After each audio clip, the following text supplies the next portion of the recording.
What's up, guys? This is K-LO, and normally I'm here to give you the lowdown on all things gaming, but welcome back to another episode of Community Kitchen, where we're cooking up the latest and greatest gaming news headlines. And who better to join me than my co-host, Aden? Why don't you say what's up?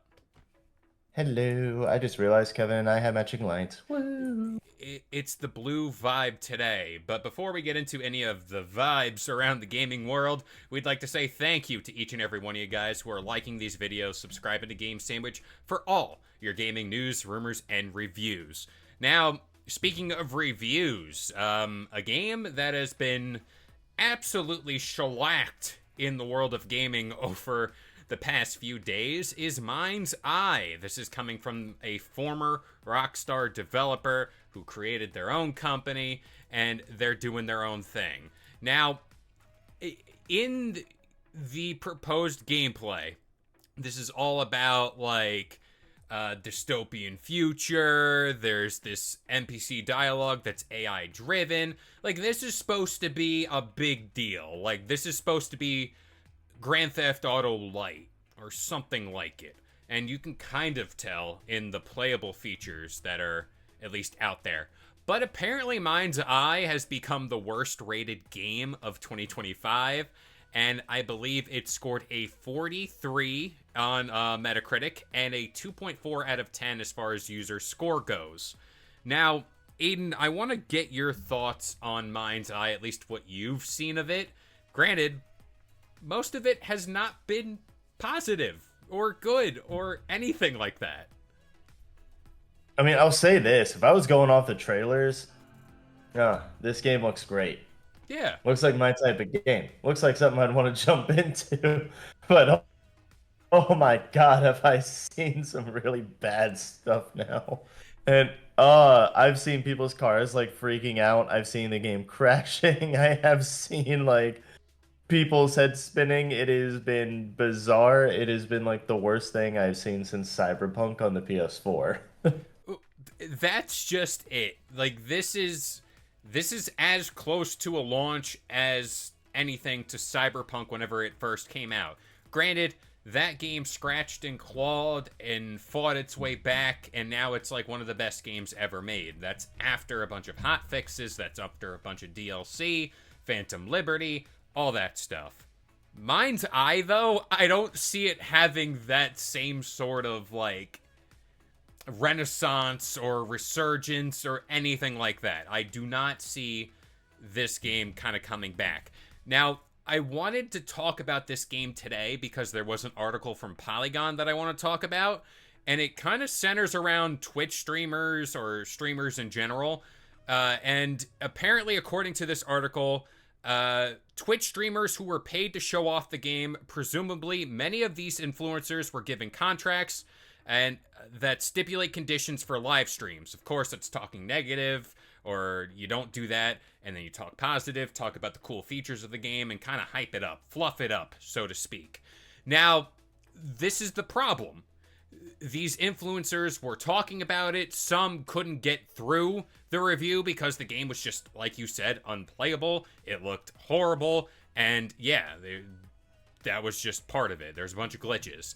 The other part of this, and I want to find the exact quote because I don't want to, discourage anything. But Carnage was streaming this game, and apparently he was told midway through his stream or midway through loading the game, he could not continue. This is a paid sponsored stream, and the person that told him to stop streaming were the people who made the game. So I have personally have never seen anything like this. I've seen Lord of the Rings Gollum being like the worst game ever made. I've seen Cyberpunk launching in a bad way, but Mindseye coming in hot with this like somehow, oh, hold my beer and let me try our go at this. What do you think about all this? I mean, if it wasn't for seeing you know what? I'm just gonna go out and say I think it's different. Like, I think it is worse than Concord. I will say that. Worse than Concord. I will say this is worse than Concord. The only reason why I say it is worse than Concord is because they went up on this high. Like they had a trailer at Summer's Games Fest, and it was like, oh my God, the hype was higher. The hype actually mattered for this game. Shout out to Creed. Shout out to Creed. It took us higher. And then it launches in this abysmal state. It gets taken off of streams. It's like nobody can play it. I mean, I've seen there being reference to like some people 100%ing it so that way other people don't have to and saying, don't do this, it was hell. So, I mean, with all of that being said, I don't think that, like, I think that genuinely it was worse than Concord. It made a bigger splash of negativity in the world than Concord did. Concord kind of, fell away into obscurity after a week. This is going to be a major stain on this developer, the Build a Rocket Boy developer. That's going to be a major stain on them. If they ever decide to make another game, people are going to be extremely weary right from the get-go. Now, this is where I pull again from the Polygon article. Penguins, or I don't know how to pronounce his name. You'll know. I think it's just penguins. Penguins. I like to give the little je ne sais Yeah, quoi, penguins. so to speak. Apparently, he was saying this game is not going to go quietly into the graveyard, and the CEO of the company kind of publicly implied that the negative press is due to some type of shadowy campaign spearheaded by enemies or people that can't help but look closer at a debacle unfolding. Basically, people are just piling on to pile on. But to that, I say, you made a bad game. Like, from what we've seen, it is unplayable. And you know what? Instead of owning up and saying, we kind of messed up here, we're gonna try our best and, do the hot fixes, do the right thing by the consumer. Basically pointing the blame and saying, hey, it's just our ops, so to speak, as the youth say.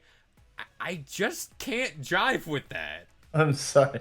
You said our ops, as the youth say, and then immediately went, I can't jive with that. I'm sorry. That you went straight from like now to the 70s. Hey, I'm a man of Four many decade references. jump right there. I'm Mr. Worldwide of all these references. But, like, when does it, for future releases, I guess that's the bigger question here. For any future release that is like an indie title or a smaller game, when does situations like this, Cyberpunk, Gollum, like, even for bigger releases, I'll throw that question out there too. Does this affect releases moving forward where people see like all these games releasing in bad states, the upfront like pre-orders, all of that stuff, the initial like I'll buy into this game not really knowing the whole picture? Do you see that changing moving forward, or is this more of like, hey, these guys bit off more than they can chew, let's just kind of move past it? I mean, I think that has been building in people for a while. I mean, think about it like this. We've been seeing games released in unfinished states and have horrible like glitches and bugs and everything from the start for like the last like 10 years. I can't like outside of like Elden Ring that released in like a perfect state. There's like maybe like 5 games over the last like 10 years that have actually released in a perfect state where there have been no glitches and no bugs, like no major problems with them or anything. I think people are just honestly expecting, and the number of people who are growing weary is just going to keep growing in general. And so, yeah, I mean, more and more and more people are going to be weary at launches now. Like, I think that's just steadily been growing for years at this point. I don't think it really has anything to do with like this year or like this one bad launch. I think they'll look at this one and be like, that was an indie developer. Okay, yeah, they bit off more than they can chew with it. But we've already been getting hammered by bad release after bad release by AAA companies, It's at this point we're just like, oh yeah, it's par for the course. It's just gonna keep happening, and you'll either not get it at launch and wait for a sale, or just wait for the next patch or two, and then things will usually be fixed, you know? That's my thing too. We're looking at an industry where games are going up to like $80, and I feel like that leash is slowly getting shorter and shorter and shorter and shorter, where consumers are going to be like, "Hey, I'm paying $80. This game better be in a finished state." Like, I look back and I know it's apples to oranges here, but like you pop in a game like Super Mario 64, or let's kind of modernize things and go back to like the GameCube, or even like the most recent launches of Clair Obscur and like Astrobot. Those games launched and I didn't hear anything like this where it's like it was a complete train wreck. And back to what I was saying about the leash getting shorter, you got GTA 6 on the horizon. I am fairly confident in Rockstar, but this is always the question we've talked about too, where it's like, what if that game releases in a bad state? Imagine the cascading effects it's going to have in the gaming world. Of course, I'm not wishing ill on any game development or anything like that, but it's a question worth asking, especially since this is a big game. And Mindseye is from a former Rockstar developer. You can see the DNA in it. Not saying it's one for one here, but the question needs to be asked about future games. I mean, it does. And I think that people are already asking about that. I mean, I don't think people are looking at Borderlands 4 and going, that's going to be perfect right out of the gate. I don't think anyone's saying that. I'm pretty sure people, well, sorry, let me rephrase that. I don't think anyone is saying that except for a handful of small YouTubers who can't say anything negative about that game. Ah, these the The paid normal sponsor consumer, streamers?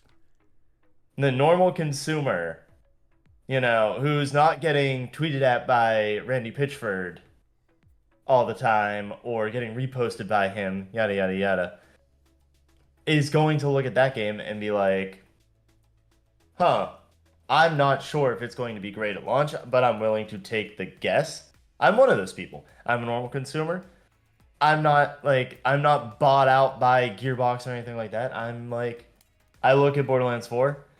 Some stuff makes me confident about it. Some stuff makes me negative about it. I have a whole video where I'm positive because, hey, the team of PAX made me think really positive about it and show that they put a lot of work into it. But then that all changes whenever, the CEO makes a horrible tweet. Or the next time I see something that doesn't look quite right in a trailer. That can change my opinion. Yeah. So I think the normal consumer, they're just going to look at that stuff. And so far, I mean, you mentioned GTA 6. I don't think there's anything to worry about with that one from my perspective so far. So far. But that can always change just from someone leaking something or just from someone saying, oh, GTA 6 might flop, or like, or saying that like, oh, there was an issue with development or whatever. Anything like small like that can definitely leave doubt in someone's mind. And I think there's already that inherent doubt that people have to begin with, just because of the long list of bad games that we've had, or a long list of games that have had issues at least at launch. And so, yeah, I mean, really, it's just like it's always on people's minds. I don't think there's anything that's like oh, it's going to be a big hit that leaves a cascade.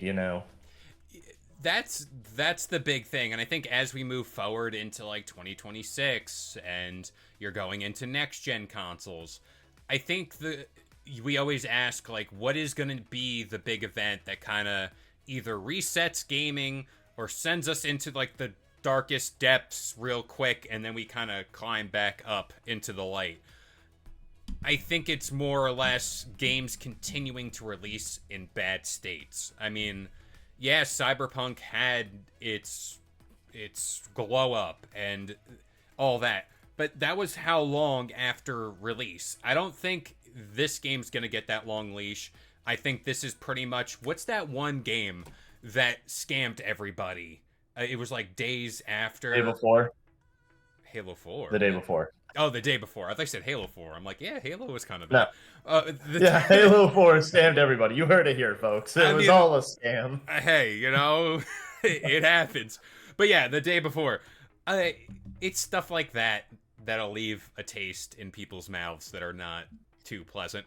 But, you know, Mindseye, I'm going to be very interested to see how this game kind of strings itself along. And to my knowledge, I don't know if it's much like Cyberpunk, it started issuing refunds on the PlayStation Store. That is also a big sign of if, like, that game's going to stay around too much longer. But I guess we're going to have to wait and see. But, yeah, things are not looking good. No positive vibes for this game, at least as of right now. You know, I'm rooting for them. Hope everything turns out, but... I don't know. If Penguins has anything to go off of, it's so bad that it's entertaining. Yeah, it's just a fun, bad game. Everyone loves a fun, bad game, you know? So, in other words, wait till it's on sale for like $20, pick it up, see how bad it is. I'd say $20 is too generous. Wait until you get to like 10 or even 5. Those Steam sales be hitting. But for all that's worth, do you have any final thoughts here about Mindseye or just anything in general? It just dumbfounds me that this stuff, like, it was even that bad to begin with, because, like, it makes it feel like it wasn't tested, you know? Like, there's no QA testing involved here, huh? Yeah, that stuff does come to mind, where it's like, how does all that make it past whatever QA they had? That's always the big question for me, too, like, with games in general. It's like, how do these things get through? Like, don't you think you take some time to kind of, like, just run yourself into the wall for, like, 3 hours straight just in case, you know? People got nothing better to do. Just check it out. Make sure it's good. Yeah, exactly. I'm just like, that's the only thing that's the last thing that comes to mind. Yeah. Sorry for the, like, blah there, but, you know. QA. It's just like, how did nobody do any quality assurance on this? You know, they use the "we ball" motto, and when you ball, you better not miss. But that about does it here for this episode of Community Kitchen. We hope you guys enjoyed. If you want to talk more about your favorite games, links to our Discord is in the video description down below. But as of right now, I've been K-LO, joined by Aden, and we'll see you guys next time. If you enjoyed today's video and want more content just like this, consider subscribing to Game Sandwich for all your news, rumors, and reviews. And we'll see you guys next time.